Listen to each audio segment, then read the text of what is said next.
the Catholic Men's Podcast, helping you find good works of literature for the Catholic gentleman.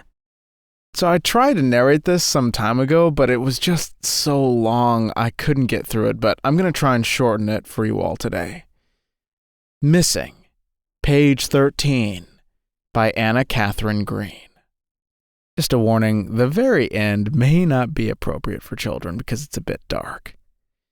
Anna Katherine Green's explanations of crime scenes in her mystery novels were so accurate and true to life that they were included as part of training in police academies of the early 20th century.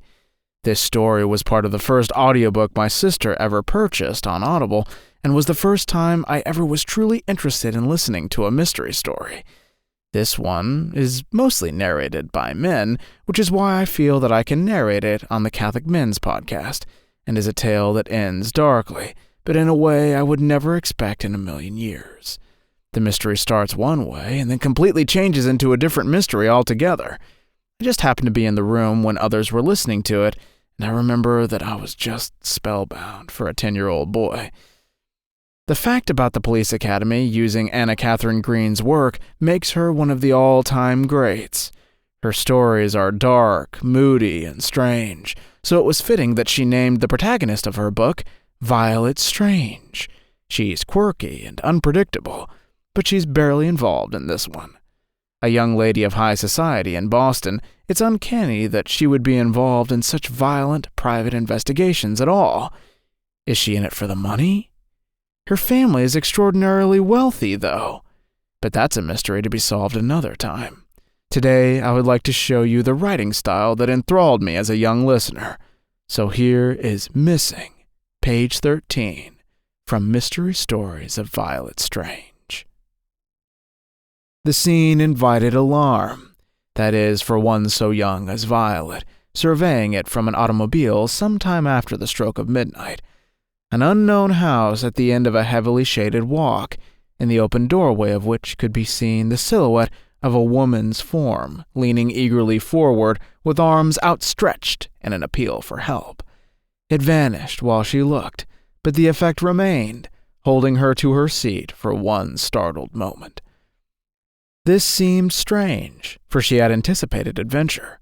One is not summoned from a private ball to ride a dozen miles into the country on an errand of investigation without some expectation of encountering the mysterious and the tragic.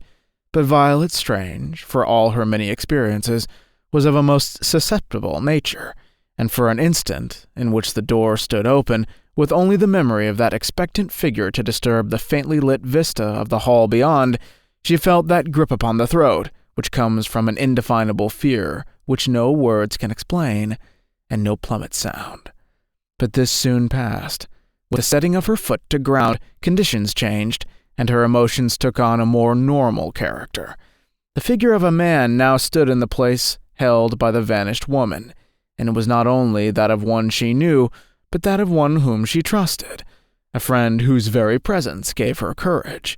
With this recognition came a better understanding of the situation, and it was with a beaming eye and unclouded features that she tripped up the walk to meet the expectant figure and outstretched hand of Roger Upjohn. "You here," she exclaimed amid smiles, as he drew her into the hall. He at once launched forth into explanations mingled with apologies for the presumption he had shown in putting her to this inconvenience. There was trouble in the house, great trouble. Something had occurred for which an explanation must be found before morning, or the happiness and honor of more than one person, now under this unhappy roof, would be wrecked. He knew it was late, that she had been obliged to take a long and dreary ride alone, but her success with the problem, which had once come near wrecking his own life, had emboldened him to telephone to the office, and, "But you're in ball dress," he cried in amazement. "Do you think—" "Well, I came from a ball. Word reached me between the dances. I didn't go home. I had been bidden to hurry." He looked his appreciation, but when he spoke it was to say, "Miss Digby will give you the particulars. The lady who is to be married tomorrow?" "Who hopes to be married tomorrow." "How hopes?" "Who will be married tomorrow if a certain article lost in this house can be found before any of the persons who have been dining here leave for their homes." Violet uttered an exclamation. Do you know that you haven't told me in whose house I am? Not hers, I know. She lives in the city. And you are 12 miles from Harlem, Miss Strange. You are in the Van Brecklen mansion. Famous enough, you will acknowledge. Have you never been here before?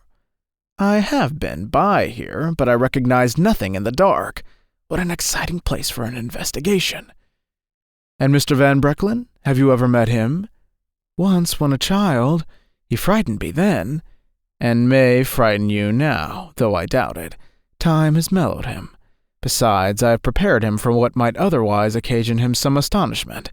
Naturally, he would not look for just the sort of lady investigator I am about to introduce to him. The meeting between herself and Miss Digby was a sympathetic one. Meantime, for all her interest in the case at hand, Violet couldn't help casting a hurried look about her, in gratification of the curiosity incited by her entrance into a house signalized from its foundation by such a series of tragic events. The result was disappointing. The walls were plain, the furniture simple, nothing suggestive in either, unless it was the fact that nothing was new, nothing modern. As it looked in the days of Burr and Hamilton, so it looked today, even to the rather startling detail of candles, which did duty on every side in place of gas. As Violet recalled the reason for this, the fascination of the past seized upon her imagination. There was no knowing where this might have carried her, had not the feverish gleam in Miss Digby's eyes warned her that the present held its own excitement. Instantly she was all attention and listening with undivided mind to that lady's disclosures. They were brief, and to the following effect. The dinner, which had brought some half-dozen people together in this house, had been given in celebration of her impending marriage, but it was also, in a way, meant as a compliment to one of the other guests, a Mr. Spielhagen, who, during the week, had succeeded in demonstrating to a few experts the value of a discovery he had made, which would transform a great industry. In speaking of this discovery, Miss Digby did not go into particulars, the whole matter being far beyond her understanding. But in stating its value, she openly acknowledged that it was in the line of Mr. Cornell's own work, and one which involved calculations and a formula which, if prematurely disclosed, would invalidate the contract Mr. Spielhagen hoped to make, and thus destroy his present hopes. Of this formula, but 2 copies existed. One was locked up in a safety deposit vault in Boston. The other he had brought into the house on his person, and it was the latter which was now missing, having been abstracted during the evening from a manuscript of 16 or more sheets, under circumstances which she would now endeavor to relate. Mr. Van Brecklen, their host, had in his melancholy life but one interest which could be at all absorbing. This was for explosives. As consequence, much of the talk at the dinner table had been on Mr. Spielhagen's discovery, and possible changes it might introduce into this especial industry. As these, worked out from a formula kept secret from the trade, could not but affect greatly Mr. Cornell's interests, she found herself listening intently, when Mr. Van Brecklen, with an apology for his interference, ventured to remark that if Mr. Spielhagen had made a valuable discovery in this line, so had he, and one which he had substantiated by many experiments. It was not a marketable one, such as Mr. Spielhagen's was, but in his work upon the same, and in the tests which he had been led to make, he had discovered certain instances he would gladly name, which demanded exceptional procedure to be successful. If Mr. Spielhagen's method did not allow for these exceptions, nor make suitable provision for them, then Mr. Spielhagen's method would fail more times than it would succeed. Did it so allow and so provide? It would relieve him greatly to learn that it did. The answer came quickly. Yes, it did. But later, and after some further conversation, Mr. Spielhagen's confidence seemed to wane, and before they left the dinner table, he openly declared his intention of looking over his manuscript again that very night, in order to be sure that the formula therein contained, duly covered, all the exceptions mentioned by Mr. Van Brecklen. If Mr. Cornell's countenance showed any change at this moment, she, for one, had not noticed it, but the bitterness with which he remarked upon the other's good fortune in having discovered this formula, of whose entire success he had no doubt, was apparent to everybody, and naturally gave point to the circumstances which a short time afterward associated him with the disappearance of the same. The ladies, there were 2 others besides herself, having withdrawn in a body to the music room, the gentlemen all proceeded to the library to smoke. Here conversation loosed from the one topic which had hitherto engrossed it. It was proceeding briskly, when Mr. Spielhagen, with nervous gesture, impulsively looked about him and said, "I cannot rest till I have run through my thesis again. Where can I find a quiet spot? I won't be long. I read very rapidly." It was for Mr. Van Brecklen to answer, but no word coming from him, every eye turned his way, only to find him sunk in one of those fits of abstraction so well known to his friends, and from which no one who has this strange man's peace of mind at heart ever presumes to rouse him. What was to be done? These moods of their singular host sometimes lasted half an hour, and Mr. Spielhagen had not the appearance of a man of patience. Indeed, he presently gave proof of the great uneasiness he was laboring under, for noticing a door standing ajar on the other side of the room, he remarked to those around him, "A den, and lighted. Do you see any objection to my shutting myself in there for a few minutes?" No one venturing to reply, he rose, and giving a slight push to the door, disclosed a small room exquisitely panelled and brightly lighted, but without one article of furniture in it, not even a chair. "Ah, the very place," quoth Mr. Spielhagen, and lifting a light cane-bottomed chair from the many standing about, he carried it inside, and shut the door behind him. Several minutes passed, during which the man who had served at table entered with a tray, on which were several small glasses, evidently containing some choice liqueur. Finding his master fixed in one of his strange moods, he set the tray down, and, pointing to one of the glasses, said, "That is for Mr. Van Brecklen. It contains his usual quieting powder." And urging the gentlemen to help themselves, he quietly left the room. Mr. Upjohn lifted the glass nearest him, and Mr. Cornell seemed about to do the same, when he suddenly reached forward, and catching up one farther off, started for the room in which Mr. Spielhagen had so deliberately secluded himself. Now why he did all this, why above all things he should reach across the tray for a glass instead of taking the one under his hand, he can no more explain than why he has followed many another unhappy impulse. Nor did he understand the nervous start given by Mr. Spielhagen at his entrance, or the stare with which that gentleman took the glass from his hand, and mechanically drank its contents, till he saw how his hand had stretched itself across the sheet of paper he was reading, in an open attempt to hide the lines visible between his fingers. Then indeed the intruder flushed, and withdrew in great embarrassment, fully conscious of his indiscretion, but not deeply disturbed, till Mr. Van Brecklen, suddenly arousing and glancing down at the tray placed very near his hand, remarked in some surprise, "Dobbs seems to have forgotten me." Then indeed the unfortunate Mr. Cornell realized what he had done. It was the glass intended for his host, which he had caught up and carried into the other room, the glass which he had been told contained a drug. Of what folly he had been guilty, and how tame would be any effort at excuse. Attempting none, he rose, and with a hurried glance at Mr. Upjohn, who flushed in sympathy at his distress, he crossed to the door he had lately closed upon Mr. Spielhagen, but feeling his shoulder touched as his hand pressed the knob, he turned to meet the eye of Mr. Van Brecklen, fixed upon him with an expression which utterly confounded him. "Where are you going?" that gentleman asked. The questioning tone, the severe look, expressive at once of displeasure and astonishment, were most disconcerting. But Mr. Cornell managed to stammer forth, "Mr. Spielhagen is in here consulting his thesis. When your man brought in the cordial, I was awkward enough to catch up your glass and carry it in to Mr. Spielhagen. He drank it, and I'm anxious to see if it did him any harm." As he uttered the last word, he felt Mr. Van Brecklen's hand slip from his shoulder, but no word accompanied the action, nor did his host make the least move to follow him into the room. This was a matter of great regret to him later, as it left him for a moment out of the range of every eye, during which, he says, he simply stood in a state of shock at seeing Mr. Spielhagen still sitting there, manuscript in hand, but with head fallen forward and eyes closed. dead, asleep, or he hardly knew what. The sight so paralyzed him.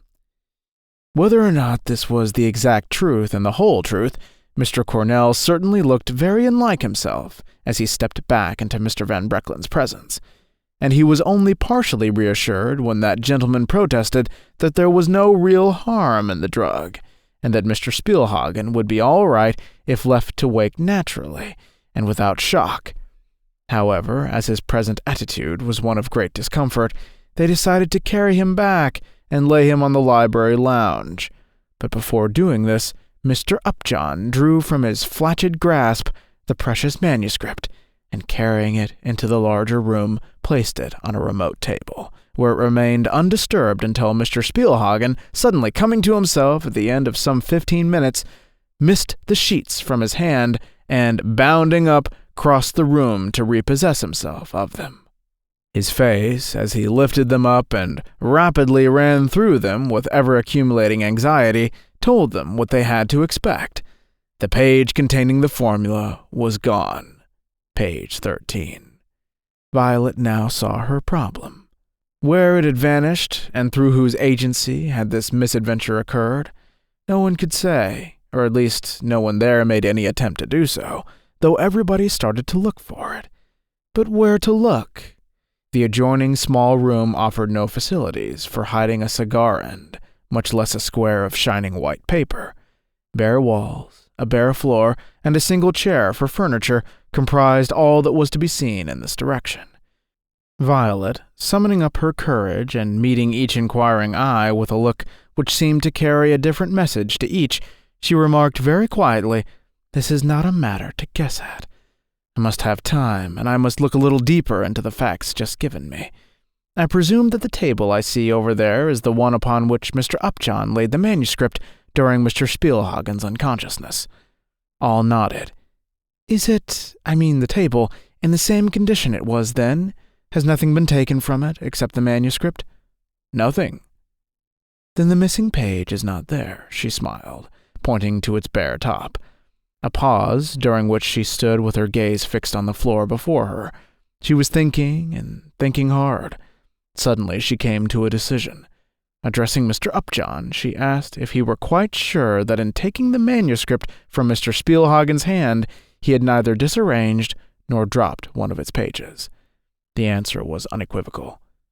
"Then," she declared with quiet assurance and a steady meeting with her own of every eye, "as the 13th page was not found among the others when they were taken from this table, nor on the persons of either Mr. Cornell or Mr. Spielhagen, it is still in that inner room."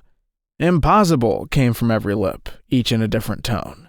"That room is absolutely empty." "May I have a look at its emptiness?" she asked, with a naive glance at Mr. Van Brecklin. "There is positively nothing in the room but the chair Mr. Spielhagen sat on," objected that gentleman, with a noticeable air of reluctance. "Still, may I not have a look at it?" she persisted, with that disarming smile she kept for great occasions. Mr. Van Brecklin bowed. He could not refuse a request so urged, but his step was slow, and his manner next to ungracious as he led the way to the door of the adjoining room, and threw it open. Just what she had been told to expect. Bare walls and floors, and an empty chair. Yet she did not instantly withdraw, but stood silently contemplating the paneled wainscoting surrounding her, as though she suspected it of containing some secret hiding-place not apparent to the eye. Mr. Van Brecklin, noticing this, hastened to say, "The walls are sound, Miss Strange. They contain no hidden cupboards." "And that door?" she asked, pointing to a portion of the wainscoting so exactly like the rest that only the most experienced eye could detect the line of deeper color which marked an opening. For an instant, Mr. Van Brecklin stood rigid. Then the immovable pallor, which was one of his chief characteristics, gave way to a deep flush as he explained, "There was a door there once, but it has been permanently closed with cement." He forced himself to add, his countenance losing its evanescent color till it shone ghastly again in the strong light. With difficulty, Violet preserved her show of composure. "The door," she murmured to herself. "I have found it. The great historic door." But her tone was light as she ventured to say, Then it can no longer be opened by your hand or any other?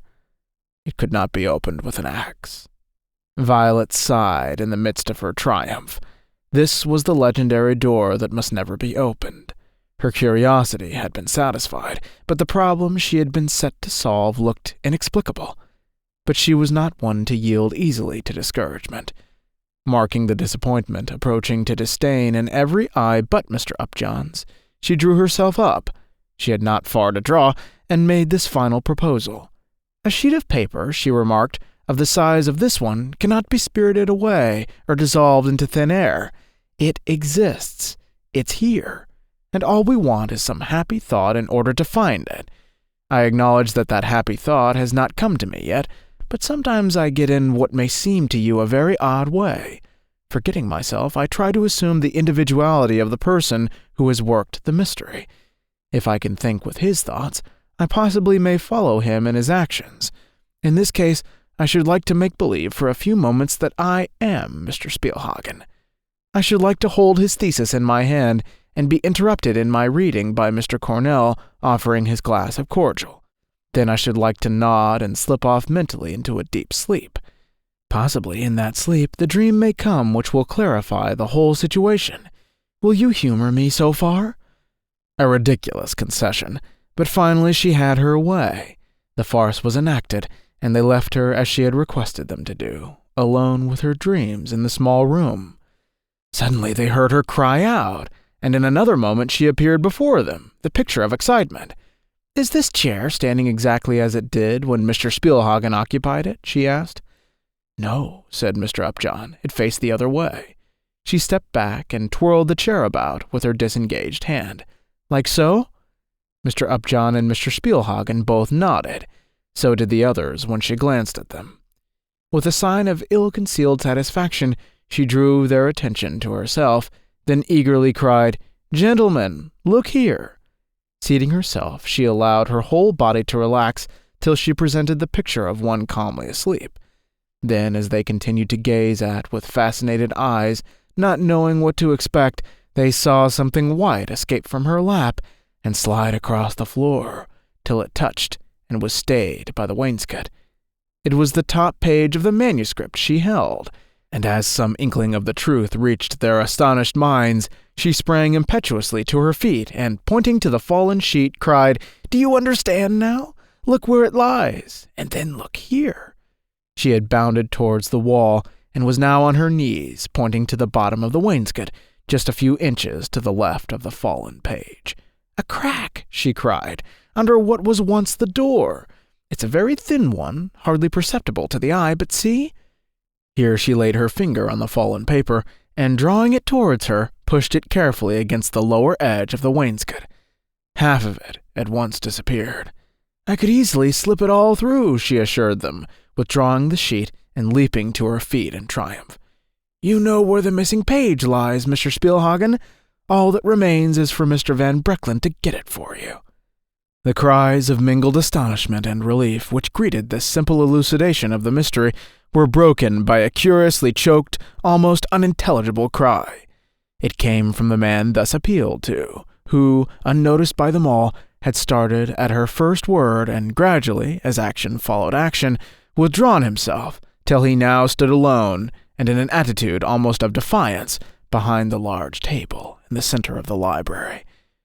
"I'm sorry," he began, with a brusqueness which gradually toned down into a forced urbanity as he beheld every eye fixed upon him in amazement, "that circumstances forbid my being of assistance to you in this unfortunate matter.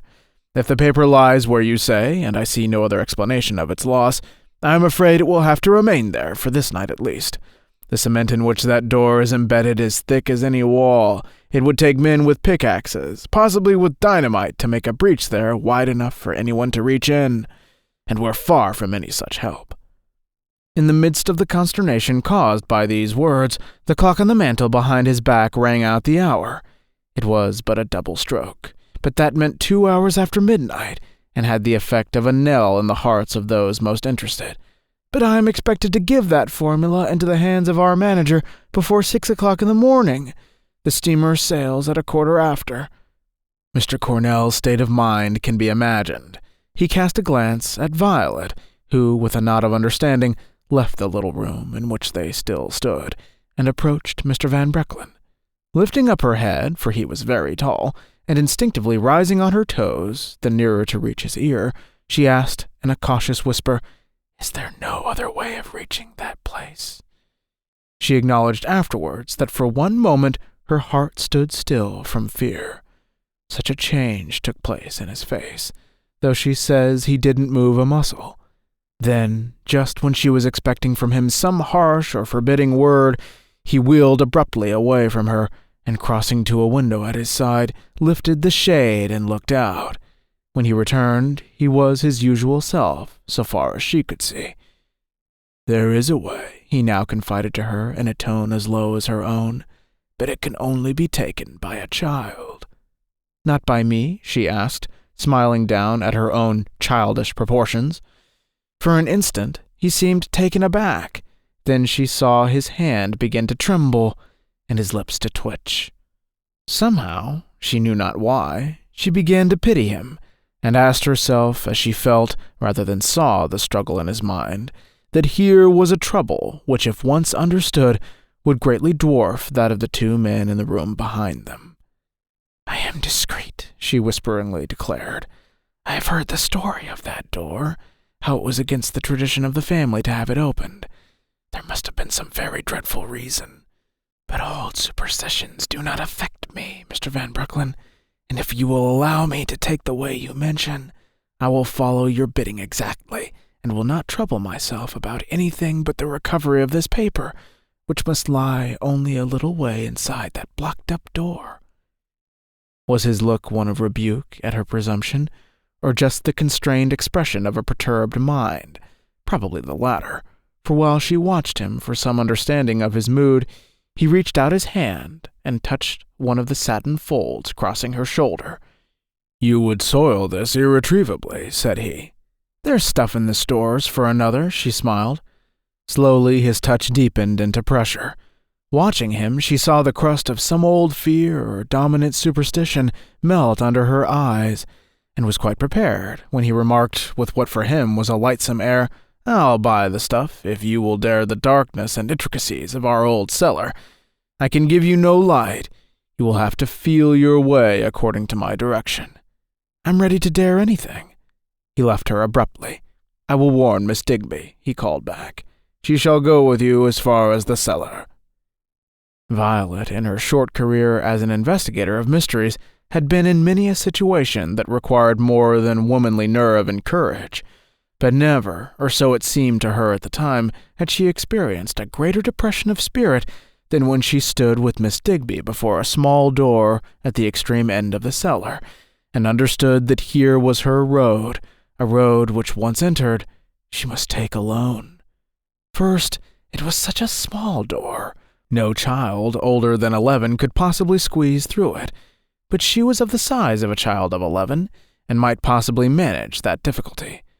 Secondly, there are always some unforeseen possibilities in every situation, and though she had listened carefully to Mr. Van Brecklen's directions, and was sure that she knew them by heart, she wished she had kissed her father more tenderly in leaving him that night for the ball, and that she had not pouted so undutifully at some harsh stricture he had made. Did this mean fear? She despised the feeling if it did. Thirdly, she hated darkness.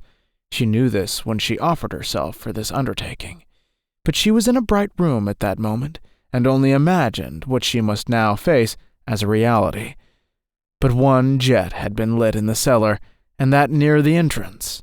Mr. Van Brecklen seemed not to need light, even in his unfastening of the small door which Violet was sure had been protected by more than one lock. Doubt, shadow, and a solitary climb between unknown walls, with only a streak of light for her goal and the clinging pressure of Florence Digby's hand on her own for solace, surely the prospect was one to tax the courage of her young heart to its limit. But she had promised, and she would fulfill. So with a brave smile she stooped to the little door, and in another moment had started her journey. For journey the shortest distance may seem when every inch means a heart-throb, and one grows old in traversing a foot. At first the way was easy. She had but to crawl up a slight incline with the comforting consciousness that two people were within reach of her voice, almost within sound of her beating heart. But presently she came to a turn, beyond which her fingers failed to reach any wall on her left. Then came a step-up, on which she stumbled, and farther on a short flight, each tread of which she had been told to test before she ventured to climb it, lest the decay of innumerable years should have weakened the wood too much to bear her weight. 1, 2, 3, 4, 5 steps, then a landing with an open space beyond. Half of her journey was done. Here she felt she could give a minute to drawing her breath naturally, if the air unchanged in years would allow her to do so. Besides, here she had been enjoined to do a certain thing, and to do it according to instructions. 3 matches had been given her, and a little night candle. Denied all light up to now, it was at this point she was to light her candle and place it on the floor, so that, in returning, she should not miss the staircase and get a fall. She had promised to do this, and was only too happy to see a spark of light scintillate into life in the immeasurable darkness. She was now in a great room long closed to the world, where once officers in colonial wars had feasted, and more than one council had been held. A room, too, which had seen more than one tragic happening, as its almost unparalleled isolation proclaimed. So much Mr. Van Brecklen had told her, but she was warned to be careful in traversing it, and not upon any pretext to swerve aside from the right-hand wall till she came to a huge mantelpiece. This passed, and a sharp corner turned. She ought to see somewhere in the dim spaces before her a streak of vivid light shining through the crack at the bottom of the blocked-up door. The paper should be somewhere near this streak. All simple, all easy of accomplishment, if only that streak of light were all she was likely to see or think of, if the horror which was gripping her throat should not take shape, if things would remain shrouded in impenetrable darkness, and not force themselves in shadowy suggestion upon her excited fancy. But the blackness of the passageway through which she had just struggled was not to be found here. Whether it was the effect of that small flame flickering at the top of the staircase behind her, or of some change in her own powers of seeing, surely there was a difference in her present outlook. Tall shapes were becoming visible. The air was no longer blank. She could see. Then suddenly she saw why. In the wall high up on her right was a window.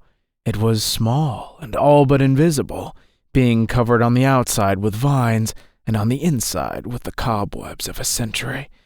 But some small gleams from the starlit night came through, making phantasms out of ordinary things, which, unseen, were horrible enough, and half-seen choked her heart with terror. "I cannot bear it," she whispered to herself, even while creeping forward, her hand upon the wall. "I will close my eyes," was her next thought. "I will make my own darkness." And with a spasmodic forcing of her lids together, she continued to creep on, passing the mantelpiece, where she knocked against something which fell with an awful clatter.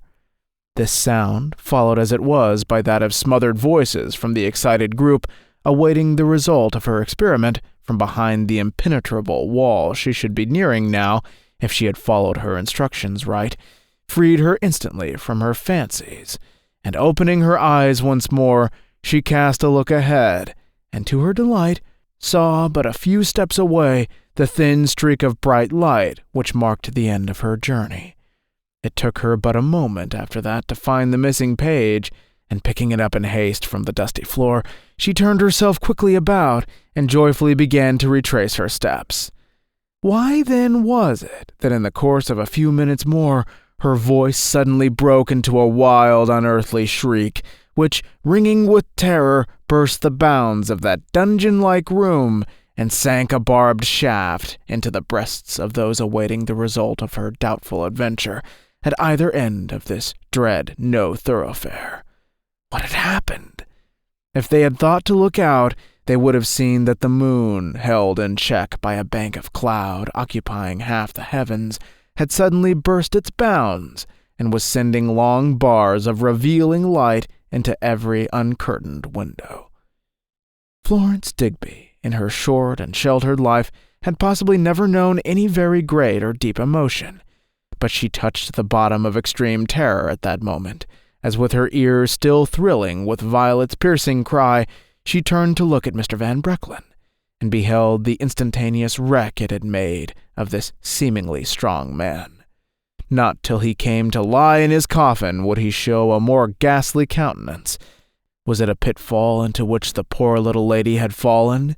But he is speaking, mumbling low words to himself. Some of them she can hear. He's reproaching himself, repeating over and over that he should never have taken such a chance, that he should have remembered her youth, the weakness of a young girl's nerve. He had been mad, and now. With the repetition of this word, his murmuring ceased.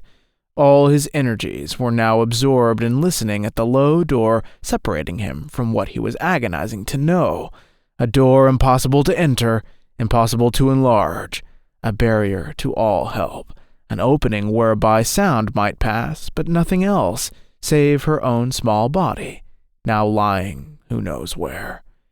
"Is she hurt?" faltered Florence, stooping herself to listen. I think I hear something. Her step. No step. All is as quiet as death. Not a sound, not a breath. Has she fainted? Oh Lord, why this calamity on top of it all?" He had sprung to his feet at the utterance of this invocation, but next moment was down on his knees again, listening. Never was silence more profound. They were hearkening for murmurs from a tomb. Florence began to sense the full horror of it all, and was swaying helplessly when Mr. Van Brecklen impulsively lifted his hand in an admonitory hush. And through the daze of her faculties, a small, far sound began to make itself heard, growing louder as she waited, then becoming faint again, then altogether ceasing only to renew itself once more, till it resolved into an approaching step, faltering in its course, but coming ever nearer and nearer. "She's safe. She's not hurt." A sorry sight was Violet when, helped by Florence, she finally crawled into view through the narrow opening and stood once again on the cellar floor. Pale, trembling, and soiled with the dust of years, she presented a helpless figure enough, till the joy in Florence's face recalled some of her spirit, and glancing down at her hand, in which a sheet of paper was visible, she asked for Mr. Spielhagen. "I've got the formula," she said. "If you'll bring him, I'll hand it over to him here." Not a word of her adventure, nor so much as one glance at Mr. Van Brecklen, standing far back in the shadows. Nor was she more communicative when, the formula restored and everything made right with Mr. Spielhagen, they all came together again in the library for a final word. "I was frightened by the silence and the darkness, and so cried out," she explained, in answer to their questions. "Anyone would have done so who found himself alone in so musty a place," she added. "No ghosts?" laughed Mr. Cornell, too happy in the return of his hopes to be fully sensible of the feelings of those about him. "No whispers from impalpable lips or touches from spectre hands? Nothing to explain the mystery of that room long shut up, that even Mr. Van Brecklen declares himself ignorant as of its secret?" "Nothing," returned Violet. "If Miss Strange had any such experiences, if she has anything to tell worthy of so marked a curiosity, she will tell it now," came from the gentleman just alluded to, in tones so stern and strange that all show of frivolity ceased on the instant. "Have you anything to tell, Miss Strange?" Greatly startled, she regarded him with widening eyes for a moment.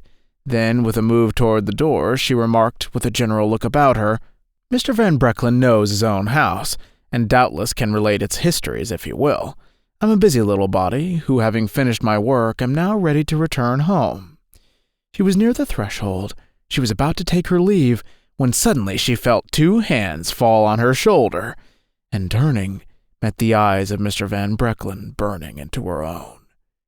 "You saw," dropped in an almost inaudible whisper from his lips. The shiver which shook her answered him better than any word. With an exclamation of despair, he withdrew his hands, and facing the others now standing together in a startled group, he said, as soon as he could recover some of his self-possession, "I must ask for another hour of your company. I can no longer keep my sorrow to myself. A dividing line has just been drawn across my life, and I must have the sympathy of someone who knows my past, or I shall go mad in my self-imposed solitude. Come back, Miss Strange. You of all others have the prior right to hear."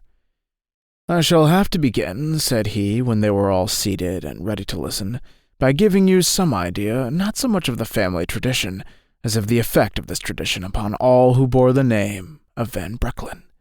This is not the only house, even in America, which contains a room shut away from intrusion. In England there are many, but there is this difference between most of them and ours. No bars or locks forcibly held shut the door we were forbidden to open. That, and the superstitious fear which such a command, attended by a long and unquestioning obedience, was likely to engender. I know no more than you do why some early ancestor laid his ban upon this room. But from my earliest years I was given to understand that there was one latch in the house which was never to be lifted, that any fault would be forgiven sooner than that the honor of the whole family stood in the way of disobedience, and that I was to preserve that honor to my dying day. You will say that this is all fantastic, and wonder that sane people in these modern times should subject themselves to such a ridiculous restriction, especially when no good reason was alleged, and the very source of the tradition from which it sprung forgotten. You are right, but if you look long into human nature, you'll see that the bonds which hold the firmest are not material ones, that an idea will make a man and mold a character, that it lies at the source of all heroisms, and is to be courted or feared, as the case may be. For me, it possessed a power proportionate to my loneliness. I don't think there was ever a more lonely child. My father and mother were so unhappy in each other's companionship that one or other of them was almost always away. But I saw little of either, even when they were at home. The constraint in their attitude toward each other affected their conduct toward me. I have asked myself more than once if either of them had any real affection for me. To my father I spoke of her, to her of him, and never pleasurably. This I am forced to say, or you cannot understand my story. Would to God I could tell another tale. Would to God I had such memories as other men have of a father's clasp, of a mother's kiss. But no, my grief, already profound, might have become abysmal. Perhaps it is best as it is. Only I might have been a different child, and made for myself a different fate. Who knows? As it was, I was thrown almost entirely upon my own resources for any amusement. This led me to a discovery I made one day. In a far part of the cellar behind some heavy casks, I found a little door. It was so low, so exactly fitted to my small body, that I had the greatest desire to enter it. But I could not get around the casks. At last, an expedient occurred to me. We had an old servant who came nearer loving me than anyone else. One day, when I chanced to be alone in the cellar, I took out my ball and began throwing it about. Finally, it landed behind the casks, and I ran with a beseeching cry to Michael to move them. It was a task requiring no little strength and address, but he managed, after a few Herculean efforts, to shift them aside, and I saw with delight my way open to that mysterious little door. But I did not approach it then. Some instinct deterred me, but when the opportunity came for me to venture there alone, I did so, in the most adventurous spirit, and began my operations by sliding behind the casks and testing the handle of the little door. It turned, and after a pull or two the door yielded. With my heart in my mouth I stooped and peered in. I could see nothing, a black hole and nothing more. This caused me a moment's hesitation. I was afraid of the dark, always had been, but curiosity and the spirit of adventure triumphed. Saying to myself that I was Robinson Crusoe exploring the cave, I crawled in, only to find that I had gained nothing. It was as dark inside as it had looked to be from without.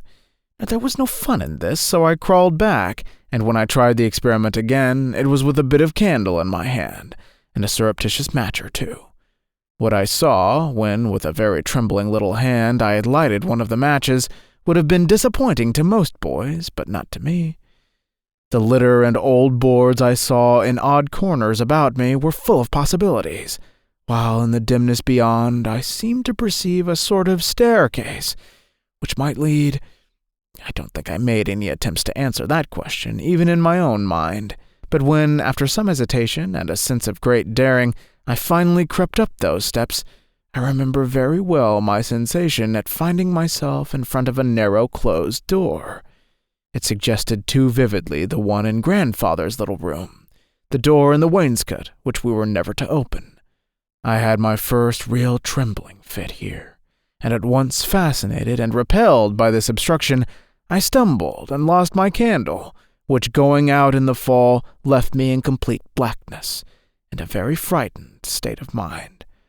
For my imagination, which had been greatly stirred by my own vague thoughts of the forbidden room, immediately began to people the space about me with ghoulish figures. How should I escape them? How ever reach my own little room again, undetected and in safety? But these terrors, deep as they were nothing to the real fright which seized me when, the darkness finally braved, and the way found back into the bright, wide-open halls of the house, I became conscious of having dropped something besides the candle. My matchbox was gone. Not my matchbox, but my grandfather's, which I had found lying on his table and carried off on this adventure, in all the confidence of irrepressible youth. To make use of it for a little while, trusting to his not missing it in the confusion I had noticed about the house that morning was one thing, to lose it was another. It was no common box, made of gold and cherished for some special reason well known to himself. I had often heard him say that some day I would appreciate its value and be glad to own it, and I had left it in that hole, and at any moment he might miss it, possibly ask for it.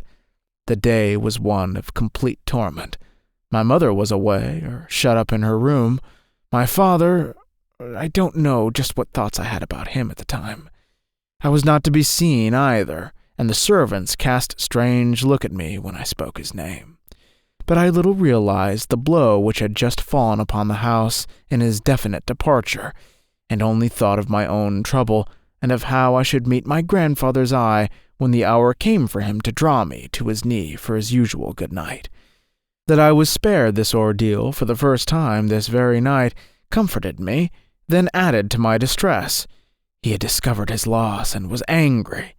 On the morrow he would ask me for the box, and I would have to lie, for never could I find the courage to tell him where I had been. Such an act of presumption he would never forgive, or so I thought, as I lay and shivered in my little bed. That his coldness, his neglect, sprang from the discovery just made that my mother as well as my father had just fled the house forever was as little known to me as the morning calamity. I had been given my usual attendance, and was tucked safely into bed, but the gloom, the silence which presently settled upon the house had a very different explanation in my mind from the real one. My sin, for such it loomed large in my mind by this time, colored the whole situation, and accounted for every event. At what hour I slipped from my bed onto the cold floor I shall never know. To me it seemed to be in the dead of night, but I doubt if it were more than 10, so slowly creep away the moments to a wakeful child. I had made a great resolve. Awful as the prospect seemed to me, frightened as I was by the very thought, I had determined in my small mind to go down into the cellar and into that midnight hole again, in search of the lost box. I would take a candle and matches, this time from my own mantel shelf, and if everyone was asleep, as appeared from the deathly quiet of the house, I would be able to go and come without anybody ever being the wiser. Dressing in the dark, I found my matches and my candle, and putting them in one of my pockets, softly opened my door and looked out. Nobody was stirring. Every light was out except for a solitary one in the lower wall. That this still burned conveyed no meaning to my mind. How could I know that the house was so still and the rooms dark because everyone was out searching for some clue to my mother's flight? Of the terror caused by my own shadow on the wall as I made the turn in the hall below, I have as keen a recollection today as though it happened yesterday. But that did not deter me. Nothing deterred me, till safe in the cellar, I crouched down behind the casks to get my breath again before entering the hole beyond. I had made some noise in feeling my way around these casks, and I trembled lest these sounds had been heard upstairs. But this fear soon gave place to one far greater. Other sounds were making themselves heard, a din of small scurrying feet above, below, and on every side of me. Rats! Rats in the wall! Rats on the cellar bottom! How I ever stirred from the spot I don't know, but when I did stir, it was to go forward and enter the uncanny hole. I had intended to light my candle when I got inside, but for some reason I went stumbling along in the dark, following the wall till I got to the steps where I had dropped the box. Here a light was necessary, but my hand did not go to my pocket. I thought it better to climb the steps first, and softly one foot found the tread, and then another. I had only 3 more to climb, and then my right hand, now feeling its way along the wall, would be free to strike a match. I climbed the 3 steps and was steadying myself against the door for a final plunge when something happened, something so strange, so unexpected, and so incredible that I wonder I didn't shriek aloud in my terror. The door was moving under my hand. It was slowly opening inward. I could feel the chill made by the widening crack. Moment by moment, this chill increased. The gap was growing. A presence was there, a presence before which I sank in a small heap upon the landing. Would it advance? Had it feet? Hands? Was it a presence which could be felt? Whatever it was, it made no attempt to pass, and presently I lifted my head only to quake anew at the sound of a voice, a human voice, my mother's voice, so near to me that by putting out my arms I might have touched her. She was speaking to my father, I knew from the tone. She was saying words which, little understood as they were, made such a havoc in my youthful mind that I have never forgotten the effect. "I have come," she said. "They think I have fled the house and are looking far and wide for me. We shall not be disturbed. Who would think of looking here for either you or me?" Here. The words sank like a plummet in my breast. I had known for some few minutes that I was on the threshold of the forbidden room, but they were in it. I can scarcely make you understand the tumult which this awoke in my brain. Somehow I had never thought that any such braving of the house's law would be possible. I heard my father's answer, but it conveyed no meaning to me. The darkness, or rather I should say, the blackness of the place yielded to a flash of lightning. Heat lightning. All glare and no sound, and I caught an instantaneous vision of my father's figure standing with gleaming things about him, which affected me at the moment as supernatural, but which, in later years, I decided to have been weapons hanging on a wall. She saw him too, for she gave a quick laugh and said they would not need any candles. And then there was another flash, and I saw something in his hand and something in hers. A duel to the death between this husband and wife, this father and mother, in this hole of dead tragedies, and within the sight and hearing of their own child. I didn't take it in all at once. I was far too innocent and much too dazed to comprehend such hatred, much less the passions which engender it. I only knew that something horrible, something beyond the conception of my childish mind, was going to take place in the darkness before me, and the terror of it made me speechless. Nature could bear no more, and I fled from that scene. Neither of them emerged from that terrible room, and they were not seen until today. That's my story, my friends. Do you wonder that I have never been or lived like other men? After a few moments of sympathetic silence, Mr. Van Brecklen went on to say, "I don't think I ever had a moment's doubt that my parents both lay dead on the floor of that great room. When my grandfather died, I had the wainscot door cemented in, It was done from this side, and the cement painted to match the wood. No one opened the door, nor have I ever crossed its threshold since." A pause, during which white horror had shown on every face. Then, with a final glance at Violet, he said, "What sequel do you see to this story, Miss Strange? I can tell you the past, but I leave it to you to picture the future." Rising, she let her eye travel from face to face till it rested on the one awaiting it, when she answered dreamily, "If some morning in the news column there should appear an account of the ancient and historic home of the Van Brecklins having burned to the ground in the night, the whole country would mourn, and the city feel defrauded of one of its treasures. But there are 5 persons here who would see in it the sequel which you ask for." When this happened, as it did happen some few weeks later, the astonishing discovery was made that no insurance had been put upon this house. Why was it that after such a loss, Mr. Van Brecklin seemed to renew his youth? It was a constant source of comment among his friends. The end. Thank you all so much for listening. Sorry it's a bit dark there at the end, but I enjoyed the journey as we went along. She's an excellent writer. Godspeed.